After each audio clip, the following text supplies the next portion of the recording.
Êxodo capítulo 20, do versículo 2 ao 6, diz: Eu sou o Senhor teu Deus, que te tirei da terra do Egito, da casa da escravidão. Não terás outros deuses diante de ti.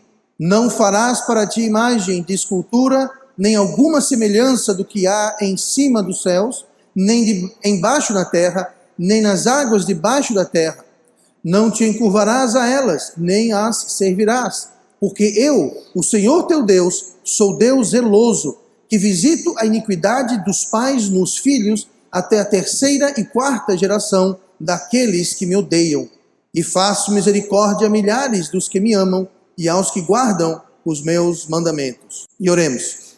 Amado Pai, obrigado pela tua palavra. Eu peço que o Senhor nos abençoe, que o Senhor nos leve a toda a verdade, que o Senhor me dê o teu poder para que eu possa pregar com eficácia esta noite. Venha encontrar conosco na tua palavra, eu te peço em nome de Jesus. Amém. E vamos então sentar esta noite. E hoje eu quero falar sobre um tema, um assunto e uma frase muitas vezes mal entendida, muitas vezes mal interpretada. E é o tema de hoje que nós tiramos lá do versículo que nós lemos no versículo 5. Visitando a iniquidade dos pais nos filhos. Visitando a iniquidade dos pais nos filhos. Eu não sei se você se atinou ao fato que Êxodo 20, Deus está dando a Moisés o que nós chamamos de os 10 mandamentos. Ele começa com o primeiro mandamento, que é em relação à idolatria, mas ele faz esse início e logo após o primeiro mandamento que ele traz sobre a idolatria, ele então traz uma frase que eu mencionei agora há pouco, uma frase curiosa. Ele visita a iniquidade dos pais nos filhos até a terceira e quarta geração. O que significa exatamente essa frase? Seria isso uma espécie de maldição, uma maldição hereditária? Muita gente pega isso e cria uma história que alguém pode estar com a maldição de Deus, porque está herdando uma maldição hereditária, uma maldição familiar, que vem porque o seu pai, seu avô, seus antepassados, e aquilo está recaindo sobre você, e você é a vítima, você não tem culpa nenhuma, você é a vítima daquela maldição, e esse é a causa de todos os problemas da sua vida.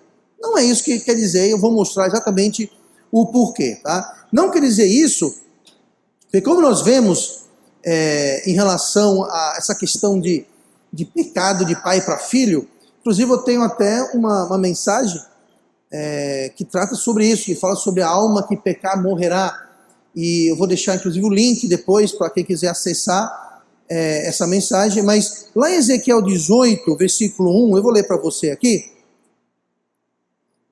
que explica, diz assim Ezequiel 18, 1: E veio a mim a palavra do Senhor dizendo: Que pensais vós, os que usais esta parábola sobre a terra de Israel, dizendo: Os pais comeram uvas verdes e os dentes dos filhos se embotaram. Vivo eu, diz o Senhor Deus, que nunca mais direis esta parábola em Israel. Eis que todas as almas são minhas. Como é a alma do pai, assim também a alma do filho é minha. A alma que pecar, essa morrerá.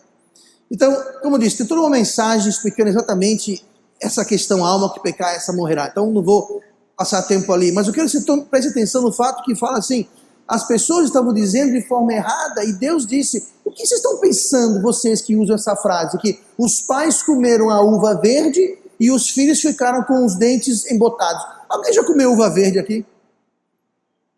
Ninguém comeu uva verde. Pronto, temos o povo se confessando aqui, um a um. Veja bem, quando você come uma uva verde, ou qualquer fruta verde, ou muitas frutas verdes, como o caju verde, a boca não fica como se fosse pegando uma coisa... Pronto, é justamente isso. O povo daquela época, Israel, dizia assim: os nossos pais comeram uva verde e a gente que está com a boca toda troncha. Eles comem uva verde, eles fazem o pecado e a gente paga o pato. E Deus falou: nada disso. Assim como a alma do pai é minha, a do filho é minha, e a alma que morrer, essa morrerá. Ou seja, quem pecar é que vai pagar pelo seu pecado. Ninguém vai pagar pelo pecado de ninguém. Tá? Eu não vou pecar e quem vai pagar é meus filhos. Tá? Então não é isso que está dizendo o nosso texto, onde fala que Deus vai visitar a iniquidade dos pais e dos filhos até a terceira e quarta geração. Porque Deus diz em Ezequiel que não, quem pecar vai pagar o seu pecado. A alma que morrer, essa é responsável pelo... morrer não, a alma que pecar, ela é responsável pelos seus pecados. Tá? E se você for lá e ver a mensagem que está dizendo Ezequiel 18 sobre a alma que pecar morrerá, não está falando sobre perdição não está falando sobre inferno, ele está falando sobre outra coisa, mas eu não vou pregar aquela mensagem também hoje, senão a gente não vai para casa hoje, vocês vão ficar muito aliviados em saber disso. Mas no versículo 5 ao 8, que a gente não leu, mas o versículo 5 ao 8 em diante, lá de Ezequiel 18, fala assim: andando os meus estatutos e guardando os meus juízos e procedendo segundo a vontade, o tal justo certamente viverá, diz o Senhor Deus. Então ele falou, olha, é só você fazer a coisa certa, é só você seguir meus estatutos, é só você viver com justiça que você viverá. Então não é uma questão de, meu pai pecou, então eu estou pagando o preço, eu estou pagando o pato pelo que meu pai fez. Não, Deus está deixando claro, não tem nada a ver. Consequentemente, não é o que está falando lá em Êxodo 20, em relação a os pais pecam e Deus então vai colocar isso na herança. Tá? No versículo 10, lá de Ezequiel 18, fala: e se ele gerar um filho ladrão, derramando de sangue, que fizer o seu irmão qualquer dessas coisas, aí fala, esse morrerá. Ou seja, se o pai pecou, ele vai arcar, se o filho pecar, ele vai arcar. Não tem nada a ver essa história de ficar jogando a culpa na geração anterior, quando a culpa é nossa, tá? O destino final é sempre a responsabilidade nossa. Então, cada um é responsável e arcará pelos seus próprios pecados. Ok, pastor? Beleza, mas o que então quer dizer o versículo 5 de Êxodo 20, quando fala que Deus visita a iniquidade dos pais até a terceira e a quarta geração? Por acaso, essa frase, essa mesmíssima frase, ela ocorre 4 vezes. Todas elas no Velho Testamento. E nós vamos ver cada uma dessas ocorrências. Nós vamos ver o que cada uma delas está falando a respeito disso. Mas não quer dizer o que eu acabei de explicar em relação. Tá? Mas Êxodo 20, versículo 5, tem essa frase, nós lemos agora há pouco. Êxodo 34, versículo 7, que nós veremos daqui a pouquinho, também tem essa frase. Número 14, 18, também repete a mesma frase. E Deuteronômio 5, versículo 9, também é a mesma frase. E cada ocorrência traz uma perspectiva diferente. Nós vamos ver cada uma delas uma por uma. Tá? Agora, antes da gente ir adiante, a gente tem que, para entender isso, vamos pegar esse trecho da frase: visito a iniquidade dos pais e dos filhos até a terceira e quarta geração. Vamos começar pela segunda metade. O que é terceira e quarta geração? Bom, a primeira geração seria os filhos. Né? A primeira geração seria os filhos. A segunda geração seria os netos. Né? Estão acompanhando comigo? A terceira geração seria os bisnetos. Então, a terceira e quarta geração é o seguinte: primeira é filho, segunda é neto, a terceira seria bisneto e a quarta seria o quê? Trineto. Só que está dizendo que a terceira e a quarta geração, não dos pais, mas dos filhos. Então, na realidade, é uma coisa que vai até os tataranetos. Neto é a segunda geração. Bisneto é a segunda geração, a terceira geração, trineto e tataraneto. Tatara vem de 4 em grego, então até a 4. Só que a geração não é dos pais, não é a quarta geração dos pais, é a quarta geração dos filhos.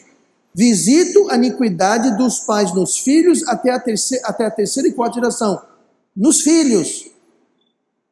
Não é a quarta geração dos pais, é a quarta geração dos filhos. Então estamos falando aí até o seu tataraneto.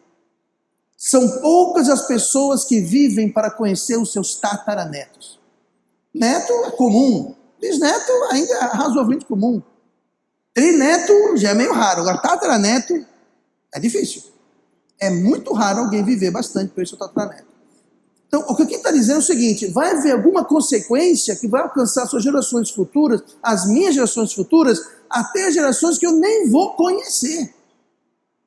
Meus filhos, meus netos, bisnetos, trisnetos, tataranetos vão estar com alguma coisa ocorrendo na vida deles. Então, a segunda metade é fácil de entender. A segunda metade, e aí que está a chave para a gente entender o sentido, é entender a palavra visitar. Deus fala, eu visito a iniquidade dos pais nos filhos. No português, o sentido mais comum da palavra visitar é você encontrar com alguém, é você visitar alguém por cortesia, fazer uma visita para alguém, né? fazer uma visita social. Esse é o sentido mais comum, mas não é o único sentido. Você pode ir lá no dicionário de português que você vai encontrar vários outros sentidos, tá? Inclusive você vai encontrar a seguinte definição no dicionário português sobre a entrada visitar. O seguinte: percorrer fiscalizando, inspecionar, vistoriar. Visitar significa fazer uma inspeção, fazer uma vistoria. Significa também manifestação de Deus aos homens. A manifestação de Deus aos homens é quando Deus aparece. Então, o que aqui está dizendo, no próprio português, a palavra visitar, é que Deus ele vai se manifestar, Deus vai aparecer e ele vai inspecionar, ele vai fiscalizar a sua e a minha geração até os nossos tataranetos. Ele vai ficar olhando, vai ficar de olho. No hebraico, a palavra usada é a palavra palkad, que tem, como no português, um sentido duplo, tanto de visitar com amizade. Deus pode visitar o homem, mas não de um senso de trazer maiores consequências, tá? como no português, o sentido é duplo, mas também significa um sentido de fiscalização, de verificação, de checar, inspecionar. Então, esse visitar não é que... E outra coisa, se fosse visitar no sentido mais comum, não faz nem sentido, né? Deus vai visitar a iniquidade. Não tem nem lógica, não faz nem muito sentido isso daí. Então, em qualquer sentido, visitar é algo que é temporário. Em qualquer sentido, tanto você visitar por fiscalizar, quanto visitar por cortesia, visitar não é permanecer para sempre. Visitar é temporário. Eu vou na sua casa, eu visito você, depois eu vou embora. Você vem na minha casa, depois você vai embora. Você não fica morando lá. Então, isso aqui não quer dizer, quando fala que Deus visita a iniquidade dos pais, dos filhos, até a terceira e quarta geração, não quer dizer que Deus vai pegar a iniquidade dos pais, chegar nos filhos e falar assim, ó, aguente, agora isso aqui é a sua carga, isso aqui é a sua cruz para carregar. Não, que a palavra visitar, seja lá qual sentido que você empregá-la, ela significa algo temporário. Então não quer dizer que Deus vai lá derramar caçamba dos meus pecados na vida dos meus filhos, dos meus netos, bisnetos, trinetos, tataranetos. Não quer dizer isso. É algo temporário. Não é que ele vai depositar, ele vai inspecionar. De vez em quando ele vai lá e vai inspecionar, vai verificar, tá bom? Então, note que Deus não inspeciona a pessoa. Ele não vai inspecionar os nossos descendentes. Olha o que fala. Visito a iniquidade dos pais. Não fala visitar os filhos até a terceira e quarta geração, não. Ele vai visitar, ele vai verificar, ele vai inspecionar o quê? A iniquidade dos pais nos filhos. Não está dizendo que vai visitar os filhos. Ele vai visitar a iniquidade. Ele vai inspecionar, ele vai ficar de olho na iniquidade dos pais nos filhos. Tá? Então, visitar a iniquidade dos pais nos filhos significa os quê? Que os nossos descendentes, a começar pelos nossos filhos, que é a primeira geração nossa, tá? E a terminar até os tataranetos, que é a quarta geração dos nossos filhos, seria a nossa quinta geração dos pais, mas a quarta dos filhos. Essas pessoas, essas gerações, elas vão ter certas inclinações, elas vão ter certas propensões e fraquezas e certas pecaminosidades espirituais como a nossa. As minhas propensidades, as minhas fraquezas espirituais vão ser repassadas para os meus filhos e os meus netos, e os meus bisnetos, e os meus trisnetos, e os meus tataranetos. É como se fosse uma herança. Não quer dizer que eu estou passando pecado e eles estão fadados. Não. Eles vão ter as fraquezas, as propensidades, as propensões, eu acho que é a palavra correta, que eu tenho, as fraquezas que eu tenho. Nós vamos passar isso adiante aos nossos descendentes. Ah, pastor, mas isso não é justo. Primeira coisa, cuidado com o que nós chamamos Deus. Deus está dizendo, eu vou fazer isso. A gente olha para Deus e fala, isso é injusto? Estamos chamando Deus de quê? De injusto? Deus não é injusto. Deus não é injusto. Deus é justo, justíssimo.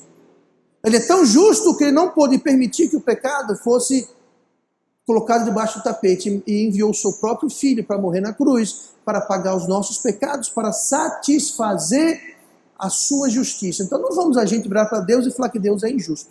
Isso é um tapa na cara dele, é uma ofensa, é um insulto, é uma blasfêmia. Tá? Deus não é injusto. Deus é justíssimo e não poupou o seu próprio filho como prova da sua justiça. Então, injusto, sabe o que é injusto? É Deus nos dá vida, Deus nos dá salvação, e nós sermos infiéis, desobedientes, rebeldes, a gente cuspir na cara dele com ingratidão, com rebeldia. Isso é injusto. Isso é injusto. E tudo isso que nós fracassamos e falhamos junto a Deus, isso vai ser passado à propensidade. Veja bem, não é uma maldição, não é algo inalterável, algo que é inescapável, é algo que... Não é isso. Estamos passando a nossa propensão, as nossas fraquezas. Tá? Isso é bem diferente de falar que se você é um alcoólatra, por exemplo, o seu filho vai obrigatoriamente ser um alcoólatra. Não é isso que está falando. Mas existe uma certa propensidade dos nossos filhos ter as fraquezas que nós temos. Tá? E Deus vai visitar, Deus vai inspecionar. Por que Deus vai inspecionar? Porque Ele estará presente. Mas não quer dizer que Ele precisa necessariamente ter o mesmo destino que nós temos. Tá bom? Então não é isso que está dizendo a palavra de Deus. Se a nossa vida não é só nossa. Ah, pastor, a vida é minha, eu vivo como eu quiser, problema meu. Não é problema seu. A sua vida é sua? É. Você pode viver como você bem entende? Pode. Mas o problema não vai ser só seu. O problema vai ser dos seus filhos e os seus netos, bisnetos, trinetos, tataranetos. O seu problema vai ser passado adiante. A sua propensidade ao pecado, a sua fraqueza ao pecado. Tudo isso vai ser passado adiante, essa fraqueza. Nós temos que estar cientes disso. E é uma realidade muito séria, uma realidade muito real. E eu quero agora ver as ocorrências. Falei que tem 4 ocorrências, vamos ver cada ocorrência e o que ela traz, o que ela significa. Vamos começar com Êxodo 34, nós não lemos ainda, Êxodo 34, versículo 5, que diz o seguinte, a gente estava lendo o Êxodo 20, né? Vamos para frente os 14 capítulos, encontramos Êxodo 34 e o versículo 5 diz assim: E o Senhor desceu numa nuvem e se pôs ali junto a ele, e ele proclamou o nome do Senhor. Passando, pois, o Senhor perante ele, clamou: o Senhor Deus, misericordioso e piedoso, tardio em irar-se, grande em benevolência e verdade, beneficência e verdade, que guarda a beneficência em milhares, que perdoa a iniquidade e a transgressão e o pecado, que ao culpado não tem por inocente, que visita a iniquidade dos pais sobre os filhos e sobre os filhos dos filhos, até a 3ª e 4ª geração. Você vê a mesma frase aí, mas aqui é diferente. Aqui o que nós temos, lá em Êxodo 20, nós tínhamos Deus começando a dar os mandamentos, os 10 mandamentos. Aqui Deus está dando os 10 mandamentos de novo. Por que de novo, pastor? Bom, de novo, porque as primeiras tábuas que Moisés recebeu, quando ele voltou para o acampamento, estava tendo um carnaval lá no acampamento, literalmente, e Moisés, na sua indignação, jogou as tábuas no chão e quebrou. Então, Deus falou para Moisés o seguinte, no versículo 1 de Êxodo 34. E então disse o Senhor a Moisés: lavra 2 tábuas de pedra como as primeiras, e eu escreverei nas tábuas as mesmas palavras que estavam nas primeiras tábuas que tu quebraste. Eu acho também engraçado isso, porque é o seguinte, Deus falou assim, eu cortei as primeiras tábuas, e eu escrevi nas primeiras tábuas, e eu dei para você, e você quebrou. Então agora você vai cortar as segundas tábuas. Eu vou escrever, mas você vai ter que cortar as segundas tábuas. Então foi mais trabalho para Moisés. Ele teve que pegar a pedra e talhar 2 tábuas, né? Talhar aquelas tábuas todas para Deus então escrever. Deus falou, eu fiz a primeira, você quebrou porque quis. Agora a segunda, você que vai ter que cortar. Eu vou escrever as mesmas palavras do que as primeiras tábuas que você quebrou. Então Moisés teve que cortar com a própria mão. Mas nessa ocasião aqui, então, Deus proclamou a Moisés algo interessante. Ele proclamou a Moisés o seu nome. Olha o que fala no versículo 5. O Senhor desceu numa nuvem e se pôs ali junto a ele. Esse ele é Moisés, né? E ele proclamou o nome do Senhor. Bom, primeiro ele é Moisés, segundo ele é Deus. Mas ele falou, Deus ia falar para Moisés o seu nome. Agora entenda, Deus tem vários nomes. Deus não tem só um nome. E esse aqui é um dos nomes. Os vários nomes de Deus, eles são uma reflexão do caráter, da personalidade, da pessoa, descrevem Deus. E nomes da Bíblia são muito importantes, são muito significativos. Tá? Nós temos vários nomes. Né? Tem os testemunhos de Jeová que se orgulham. Nós usamos o nome de Jeová. Você usa um dos nomes de Jeová. Jeová tem vários nomes, tá? Vários nomes. E aqui é um deles, falou assim, olha, e ele proclamou o nome do Senhor. Passando, pois, o Senhor perante ele, clamou o nome dele, dizendo o quê? Ele falou o seguinte, o Senhor Deus, misericordioso e piedoso, tarde virá-se, grande beneficência e verdade, que guarda beneficência. Isso tudo aqui, ele está descrevendo Deus, gente. Ele está dando como se fosse o sobrenome, um apelido. Ele está descrevendo o caráter de Deus. E parte do caráter de Deus é o que fala aqui, que perdoa a iniquidade, a transgressão e o pecado, que ao culpado não tem por inocente, e parte do caráter de Deus é esse, que visita a iniquidade dos pais sobre os filhos. Então aqui Deus ele está se revelando mais profundamente, mais claramente para Moisés. E ele está dando uma outra perspectiva do seu nome. Eu vou dar um exemplo aqui. Qual era o sobrenome de Jesus? Jesus de onde? De Nazaré. Tá. Jesus Cristo não era o nome dele quando ele estava na terra. Cristo significa ungido, o Messias, era um título. Não era um nome. Ninguém chamava ele, Jesus Cristo. Não. Pedro falou, tu és o Cristo. Lembra quando Pedro falou, onde iremos? Tu és o Cristo. Mas ninguém nunca chamou ele, aqui na terra, de Jesus Cristo. Chamaram ele de quê? Jesus de Nazaré. O Nazareno, por quê? Porque ele cresceu em Nazaré. Então, parte da infância dele. Então, ele é conhecido como isso. Qual o sobrenome de Pedro? Valendo um prêmio especial. Nome de Pedro? Pedro Barjonas. O que quer dizer Bar? Bar quer dizer filho de. Pedro, filho de Jonas. Então, naquela época, era conhecido como fulano, filho de Cicrano, e assim por diante. Então, Simão Barjonas, que significava Simão, ou Pedro, filho de Jonas. O pai de Pedro era Jonas, então o sobrenome dele era Barjonas. Para quem não sabe, aquela lanchonete, eu não estou ganhando nada para fazer propaganda, não tem o McDonald's, aquele Mac, no escocês ou no irlandês, significa filho de. Tá? Filho de. É como no irlandês, o irlandês tem o O. Fulano, ó, cicrano. Esse ó quer dizer filho de. Então, você usa o nome, um apelido, um sobrenome para descrever. Eu sei, por exemplo, que Jesus é o Cristo. Eu sei que Jesus cresceu, foi criado em Nazaré. Eu sei que Pedro tinha um pai chamado Jonas. Então, nós sabemos do caráter das pessoas, biblicamente, através dos nomes. E parte da identidade do caráter de Deus era essa característica. Essa característica está interligada com o próprio caráter, a própria personalidade de Deus. Ele vai fazer isso. Ele vai visitar a iniquidade.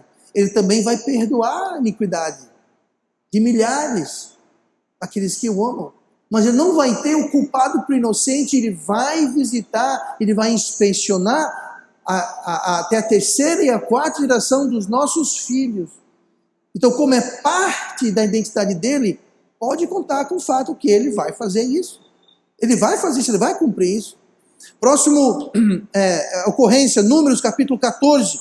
Números 14, o versículo 15, nós temos Deus conversando com Moisés. Mais uma vez Moisés.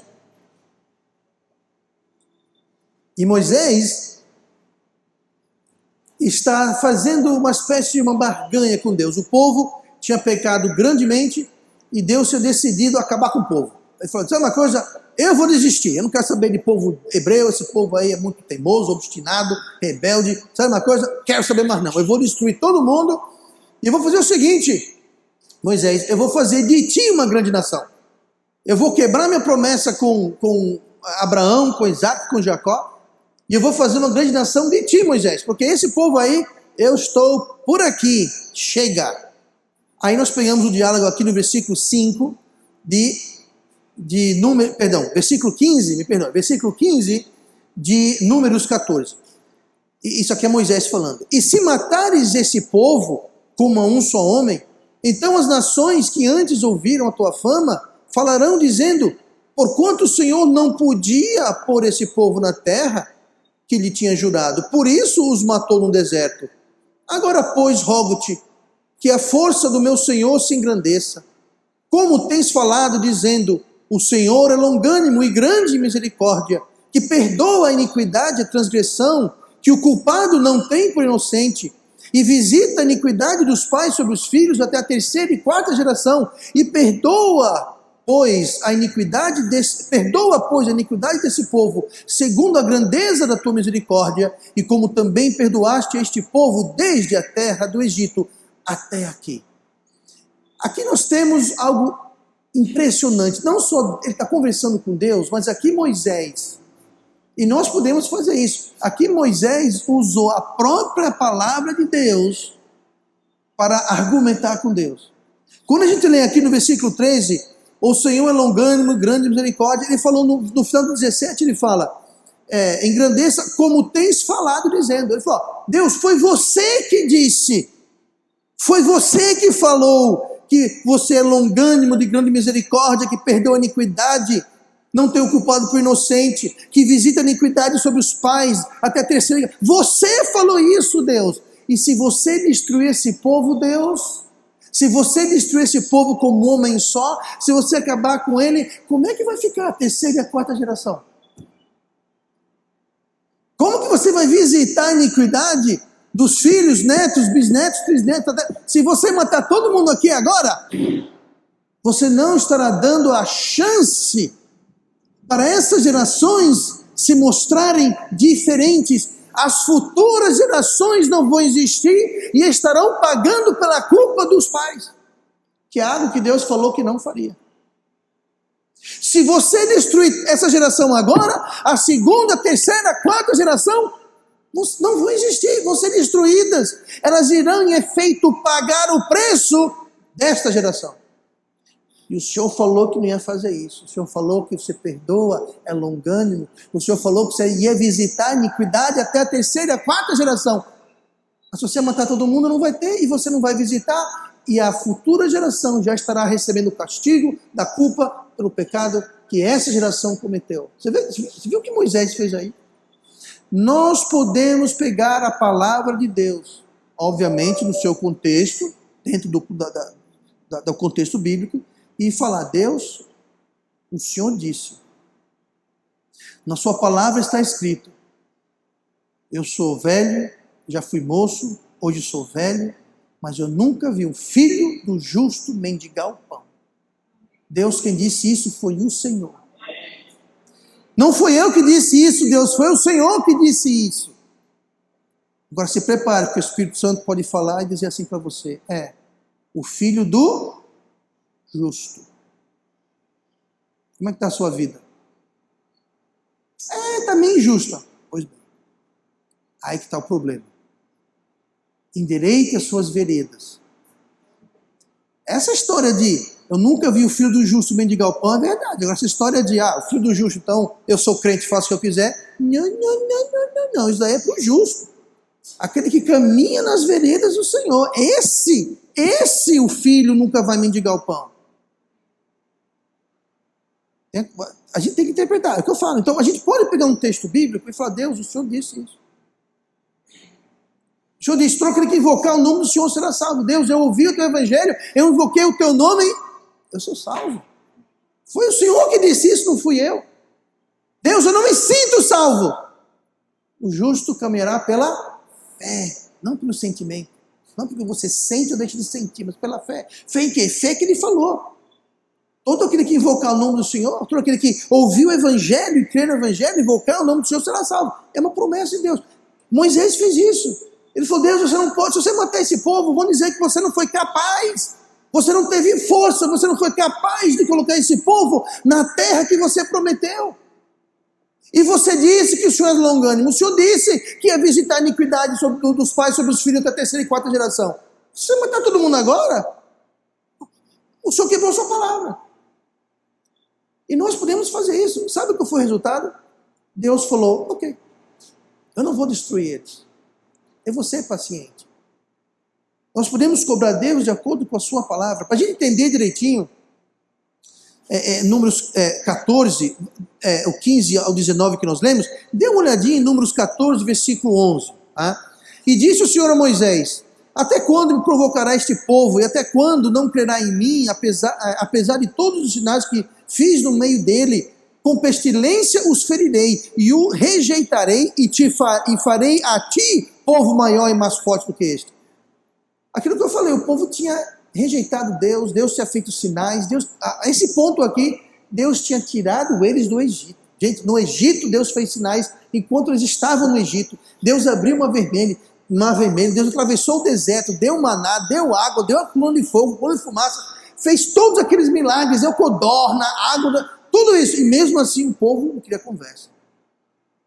Deus falou, eu tenho toda a razão para acabar com essa festa agora. Mas ele falou, Moisés falou, se você fizer isso, você estará quebrando sua palavra, você estará sendo infiel, Deus. Você está fazendo o contrário ao seu caráter. E Deus então, poupou, não privou as gerações subsequentes de existirem. Não privou, não tirou isso deles. Não os tirou a chance de se mostrarem diferentes daquela geração culpada.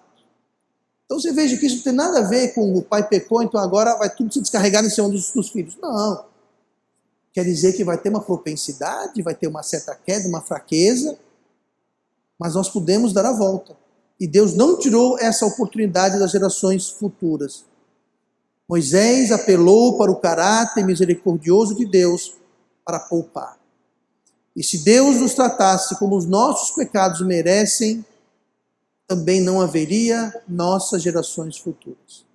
Se Deus tratasse cada pessoa ouvindo minha voz hoje como a gente merece, como a gente realmente merece, então Deus não ia visitar nossa geração nenhuma, porque não ia ter, porque nós somos dignos de morte.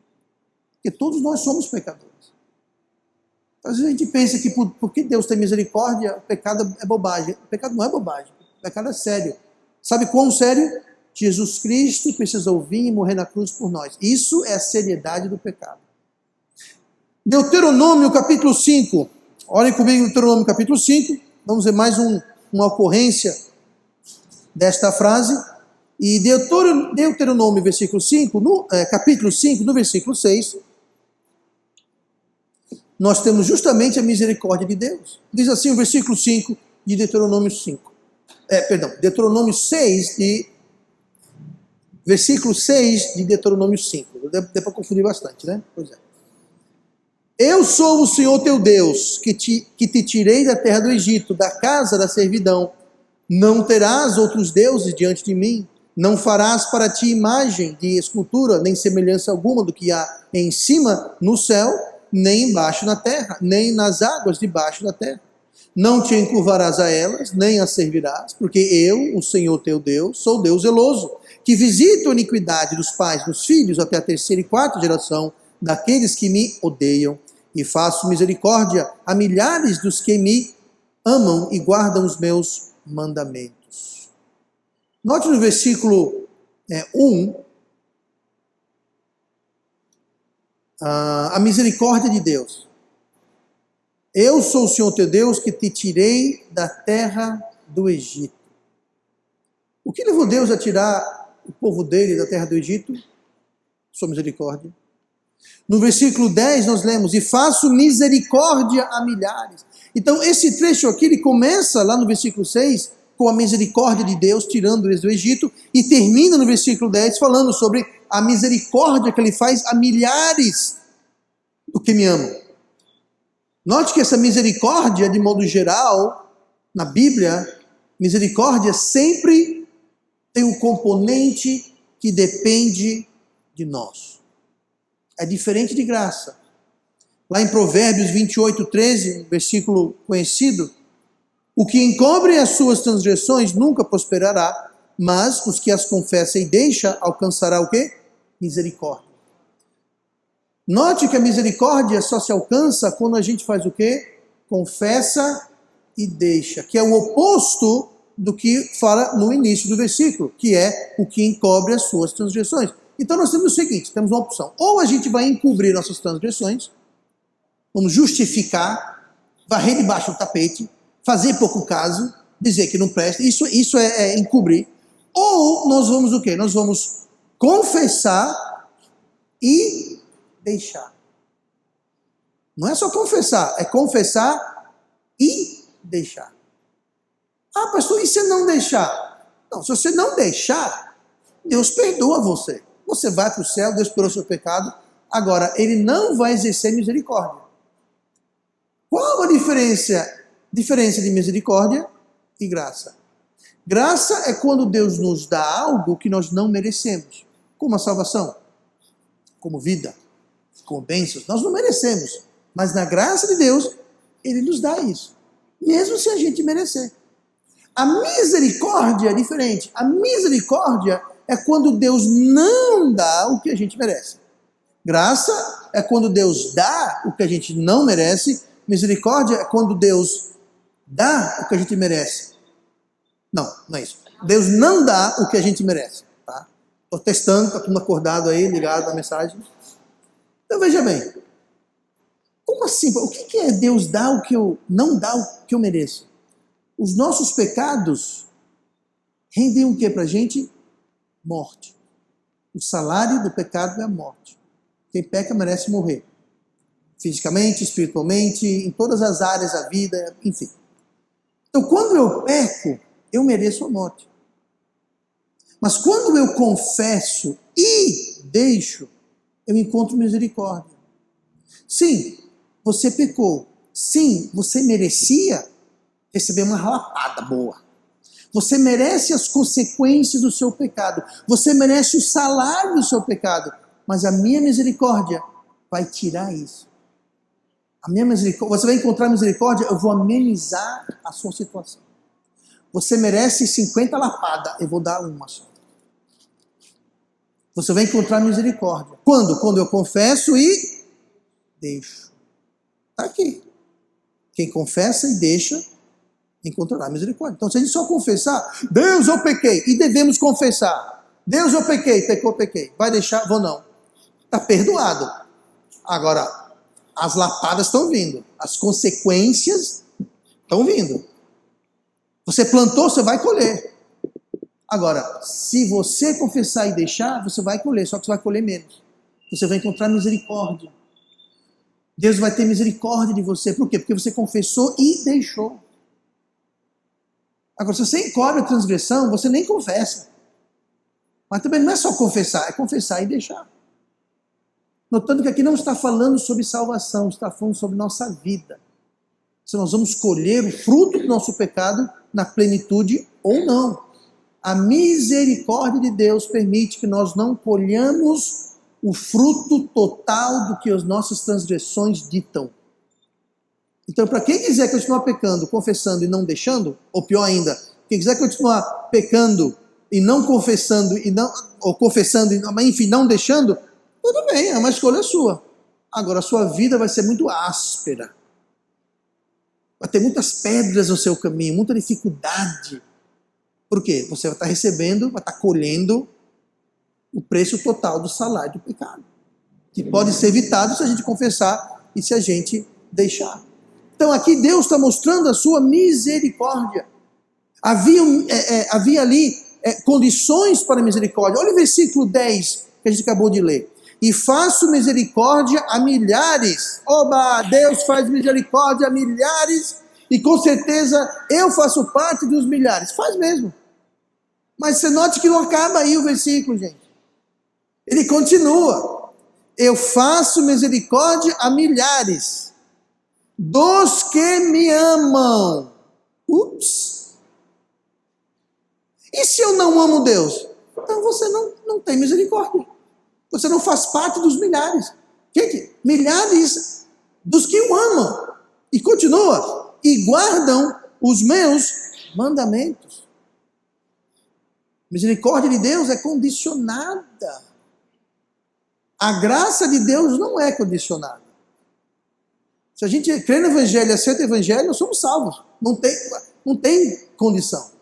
Nós somos salvos pela graça. Sois salvos pela graça por meio da fé. E isto não é de vós, é dom de Deus. Não vem das obras para ninguém se glorie. Graça é graça. Misericórdia é misericórdia. Não confunda as duas coisas. Aqui Deus está mostrando a sua misericórdia. Podemos fazer algo demonstrando o nosso amor por Deus, se é que há. Demonstrando amor não só a Deus, mas demonstrando amor às futuras gerações. Poucas pessoas vêm a conhecer seus tataranetos, mas você pode dar um presentaço para eles. Sabe como? Vivendo uma vida justa hoje. Você vai estar dando uma herança, vai estar dando uma facilidade maior para os seus descendentes que você nem conhece ainda e talvez nem venha conhecer. Mas você pode deixar isso, você pode amar não só a Deus, mas ao mesmo tempo estar amando a eles. Eu lembro anos atrás, quando eu ainda fazia seminário, e de preparação para vir para Maceió, para iniciar esse trabalho aqui, eu não conhecia ninguém aqui. Ninguém me conhecia. Mas tudo que eu fiz, os sacrifícios, as dificuldades que eu passei, as privações a que eu me submeti, enfim, tudo que eu fiz, eu estava fazendo aquilo por amor a Deus, mas eu estava fazendo aquilo, escute bem isso, por amor a vocês. Eu nem sabia, eu não vou começar a mencionar nomes, que vou esquecer de metade, provavelmente, mas eu não vou mencionar nomes, mas... E outra coisa, eu tinha consciência disso, eu lembro das dificuldades, eu lembro das provações, e eu falava para mim mesmo, eu falei para mim mesmo, eu me chamava de Pastor Roberto, eu falei, Pastor Roberto, você está fazendo isso por um povo que você ainda não conhece. Eu tinha ciência disso. Eu estava amando. Gente, se isso não for amor ágape, eu não sei o que é. Eu estava amando um grupo de pessoas. E outra coisa, esse grupo é bem maior do que está aqui. Inclui pessoas que já passaram pela igreja nos últimos 15 anos. E acredite em mim, não foram poucas. E as pessoas que ainda vão passar no meu futuro. Eu estava amando essas pessoas. Por que tudo isso, pastor? É o seguinte, você e eu podemos amar os nossos descendentes. Eu tenho netos, mas eu não tenho bisnetos, mas eu já estou amando os meus bisnetos. Os meus trinetos, meus tataranetos, eu já posso estar amando e fazendo algo por eles, mesmo sem os conhecer. Vamos esperar. Outra coisa, não adianta esperar. Se você esperar, viver uma vida triste perante Deus, até você ver seu tataraneto, seu trineto, aí você é tarde já, tarde demais. Agora. Você pode amar os seus filhos. Outro dia, conversando com alguém, mencionei isso. Você sabia que antes das minhas filhas nascerem, durante a gravidez, eu e a irmã Simone, a gente orava por elas, a gente já orava pedindo a Deus por um marido. Elas não tinham nem nascido. Hoje eu posso olhar para o Emanuel, posso olhar para o Christian e falar, sem saber, nós já estávamos orando por vocês, antes das suas esposas nascerem. Sabe o que é isso? É você amar na frente. É você amar no futuro. Eu nem conhecia minha filha, nem meus genros, mas eu já podia amá-los. Isso é um amor sem reciprocidade alguma, sem incentivo nenhum. Não precisa, eu já estou amando essa pessoa, nem existe ainda, eu já estou amando aquela pessoa. Nós podemos fazer isso. E foi isso que Deus fez. Deus já nos amou antes da criação do mundo. Deus amou o mundo de tal maneira. Que mundo? O mundo como um todo, desde Adão até o último ser humano a nascer. Deus amou todo mundo. Quando o mundo ainda não existia, quando ninguém ainda nasceu, quando não havia nem João, nem Pedro, nem José, não havia ninguém, Deus já amou todo mundo e já providenciou salvação para todo mundo, para todo aquele que nele crê, tem a vida eterna. Nós devemos fazer a mesma coisa. É sobre isso, é sobre o caráter de Deus, a misericórdia de Deus, é o amor de Deus que está falando essa frase nesses versículos. Não tem nada a ver. Olha que deturpação. Amor de Deus, misericórdia de Deus, caráter de Deus. Tem gente que lê isso e fala que é maldição hereditária. Vai pregar assim nos infernos. Gente, como é que você deturpa a palavra de Deus? Que fala de misericórdia, fala do seu caráter, fala do seu amor, vem falar sobre maldição hereditária? Que o filho que não fez nada vai pagar pelos pecados dos pais? Não é isso que está falando, gente. É no mínimo equivocado e na pior das hipóteses infernal, demoníaca uma doutrina dessas. Como estamos vendo? Se trata da misericórdia de Deus, do amor de Deus. Se nós decidimos consertar as nossas falhas, abordar nossa pecaminosidade, tratar das nossas fraquezas, lutar nossas propensões para o mal, não vai passar adiante. Mas se eu não confessar, se eu não deixar, se eu cobrir minhas transgressões e deixar o barco rolar, aquilo vai passar para as gerações seguintes. Ó, que egoísmo. Eu não vou abrir mão do meu pecado e eu vou criar uma dificuldade, uma pedra de tropeço nas gerações futuras. Talvez você tenha essa propensão devido aos seus antepassados. É possível. Talvez eles agiram de forma egoísta e você tem essa propensão. Mas só porque você tem, não quer dizer que você tem que passar. Você, nós podemos dizer, chega, basta. Minha família tem um histórico disso, mas sabe uma coisa? Vai acabar aqui.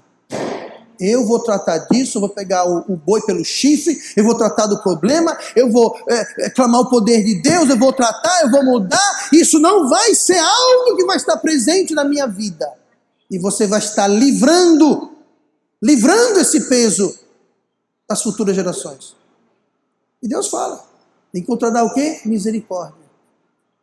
Não só para a gente. Fala, encontrará misericórdia. Mas não só para você, mas até a terceira e quarta geração. Vão poder desfrutar da misericórdia que nós granjeamos de Deus, através do nosso confessar, do nosso deixar. Ou, a gente pode falar, problema deles. Se virem, eu vou viver a minha vida do jeito que eu quero, que se acabem para lá. Você pode fazer isso. Mas lembre-se, não é só a vida deles, mas a sua vida está cheia de pedras e espinhos e dificuldades e sem misericórdia. Último exemplo, Êxodo capítulo 20. Êxodo capítulo 20, voltando ao nosso texto original que nós lemos, Êxodo 20. O versículo 3 diz assim: não terás outros deuses diante de mim, não farás para ti imagem de escultura, nem alguma semelhança do que há em cima nos céus, nem embaixo na terra, nem nas águas debaixo da terra, não te curvarás a elas, nem as servirás. Não apenas essa frase desse texto que nós lemos está falando sobre a identidade e o caráter de Deus, que inclui a fidelidade e a misericórdia de Deus, Mas claramente, em todas as instâncias em que é mencionada essa frase, se você ler o contexto, está envolto de uma condenação, de uma proibição e de um aviso em relação à idolatria. Todas as 4 vezes tem idolatria no meio. Todas. Cada uma delas trata desse tema. Como temos visto, entre a fidelidade, misericórdia, a identidade de Deus. Mas idolatria é algo que o povo judeu sofreu, relutou, foi afligido, pagou o preço. Idolatria.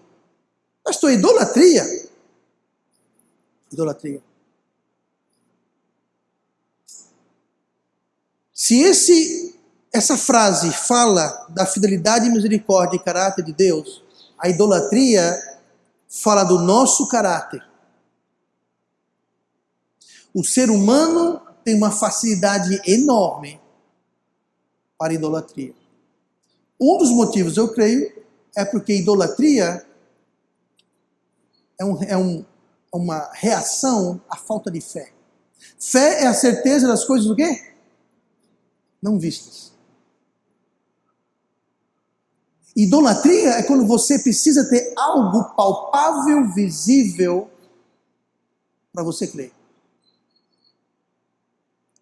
Aí você pensa, pastor, mas essa coisa de idolatria, coisa de estátua, coisa de imagem, não é comigo. Aí já está outro erro. E quem falou que idolatria se resume a isso? É errado. Agora, deixa eu abrir um parênteses aqui. Algumas igrejas chegam ao ponto de dizer que seria errado na sua casa você ter um quadro, porque o quadro tem uma imagem, uma imagem não pode. Não pode ter uma estátua de um animal. Uma estátua. Não, gente. Uma imagem, uma estátua, não é nada. A não ser que você comece, como fala a Bíblia, a adorar e a servir. Você pode fazer um ídolo de um copo d'água. Você pode fazer um ídolo de uma estátua. Você pode fazer um ídolo, sabe de quê? Dinheiro. Existem muitas coisas inofensivas que são idolatria. Lá em Êxodo, é interessante, por questão de tempo não vamos lá agora, mas Deus condenou o povo por idolatria. Sabe o que é idolatria? Eles queriam comer peixe, alho, pepino e cebola. Pastor, é pecado? Não, não é pecado. O problema é que essas comidas existiam no Egito e no deserto não tinha peixe no cardápio. Tinha codorna, tinha maná. E eles falaram, estamos cheios desse cardápio, queremos voltar para o velho cardápio. Deus falou, isso é idolatria. Vocês estão colocando mais atenção, vocês estão colocando mais foco em comida do que em mim, do que nas minhas promessas. Então tem muita coisa que passa batido no radar do crente, que ele acha, não é uma estátua, não é uma imagem, eu não estou acendendo um vela, não estou beijando o pé, então eu estou tranquilo. Não. Idolatria pode ser qualquer coisa que você coloca mais importante, mais prioritário do que Deus. Pastor, esportes podem ser idolatria? Pode. Nem sempre é. É pecado jogar bola? Não. Mas se você vai faltar um culto para assistir um jogo de futebol, é idolatria. Se você faltar um culto para ir jogar bola, é idolatria. Agora, você assistir um jogo, um dia que não tem nada, nenhum conflito com nada com Deus, não tem nenhum problema. Ou jogar bola, não tem nenhum problema. Qualquer coisa que você coloca mais importante do que Deus. Gente, já ouviram falar em idolatria infantil? Isso é quando os pais colocam o filho, especialmente o bebê, quando é fofinho, assim igual o Theo, igual o Miguel, igual o Liam, igual... Colocam eles como sendo mais importante do que Deus. Seu emprego, gente, emprego um homem justo, trabalha, ganha seu dinheiro, né? Tudo bem, é justo, é digno. Agora, quando você começa a colocar sua carreira, o seu emprego, o seu trabalho acima de Deus, aí tem um problema. Qualquer coisa, por mais inofensiva que pareça, se tomar prioridade acima de Deus, estudo é idolatria? Depende. Se você começar a faltar culto, deixar de ler a Bíblia para estudar, você negligenciar os seus deveres por causa de trabalho, estudo, família, esporte, seja lá o que for, saúde. Pastor, eu não vou para o culto hoje que vou para a academia. Vou malhar, então eu não posso ir para o culto. Sabe o que é isso? É idolatria. Pastor, é errado malhar? De modo algum. Inclusive, alguns de vocês até tiveram boa ideia de você malhar um pouquinho, mas a questão não é essa. Não é o malhar ou não malhar, é a prioridade que você dá, gente. O seu carro pode ser idolatria. Tem gente que está mais preocupado com o combustível e o óleo que vai usar no carro do que a feira que está botando na geladeira para a família. Está mais preocupado com o carro do que com o que a família está comendo. Bota lá margarina, bota lá um monte de é barato, por quê? Economizar dinheiro, para quê? Eu preciso comprar uma cera especial, é uma cera de tartaruga grega. Já viram falar? É uma cera especial que protege a pintura. E seus filtros lá comendo porcaria, para você economizar o dinheiro para encerar o bendito carro. Sabe o que é isso? É idolatria, gente. Eu estou dando exemplos, qualquer coisa, seja lá o que for, que você colocar como sendo mais importante na sua vida, aquilo é idolatria. Não tem que ser dentro de uma igreja, uma estátua aí. Isso também é, mas não quer dizer. Na minha casa eu tenho pinturas. Eu tenho imagens. É um quadro de paisagem. Mas você não vai ver eu acendendo vela lá. Eu não estou idolatrando ela, gente. Não quer dizer que tem uma estátua. Agora, se tem uma estátua e você adora e você reverencia, aí aquilo é, então, claro, idolatria. Então não é o objeto. Idolatria não é algo externo. Idolatria, sabe onde é que é? É aqui, ó. É no coração. Não é aqui fora, é aqui dentro. 1 Coríntios 10, versículo 19, fala assim: mas que digo? Que o ídolo é alguma coisa? Ou o que é sacrificado ao ídolo é alguma coisa? Antes digo que as coisas que os gentios sacrificam, as sacrificam aos demônios e não a Deus. E não quero que sejais participantes com os demônios. Atrás de toda idolatria, sabe o que tem? Atividade demoníaca. Quando você coloca alguma coisa acima de Deus, aquilo ali é alguma influência demoníaca na sua vida. Paulo falou aqui. Quando você faz um sacrifício, eu vou dar um exemplo. Você fala assim, um exemplo aqui. Hoje eu não vou para a igreja. Por que não? Porque estou muito cansado. Esse sacrifício que você fez, sabe quem influenciou você a fazer isso? Não foi o Espírito Santo, te garanto. O Espírito Santo fala, está cansado? Tu vá assim mesmo, querido. Está cansado, vai trabalhar. Segunda-feira de manhã está cansado, vai trabalhar, não vai? Não vai estudar? Vai, não vai vai. Então, vai para a igreja cansado. Esse sacrifício que você está fazendo aos demônios. Quando você fala, não vou ler a Bíblia não. Por quê? É porque eu estou de cabeça. Mas novela tu vai assistir, né? Netflix tu vai assistir, né? Sabe o que é isso? É influência demoníaca. Gente, quando você mexe, quando você se envolve com idolatria, o que está atrás do ídolos, está aqui dizendo, são demônios. É o diabo que quer que você tire Deus da posição número 1 na sua vida.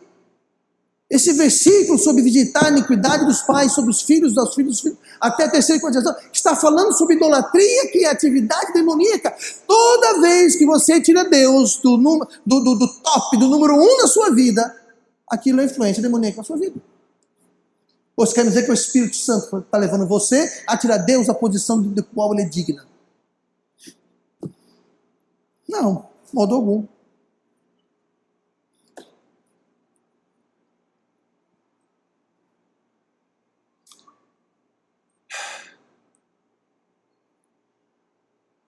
Deixa eu encerrar daqui a pouco. Eu visito as iniquidades dos pais nos filhos. Note de onde está saindo e para onde está indo. Como pais, nós devemos criar um ambiente, uma situação vantajosa, segura para os nossos filhos. Isso é o oposto. Isso é justamente o oposto.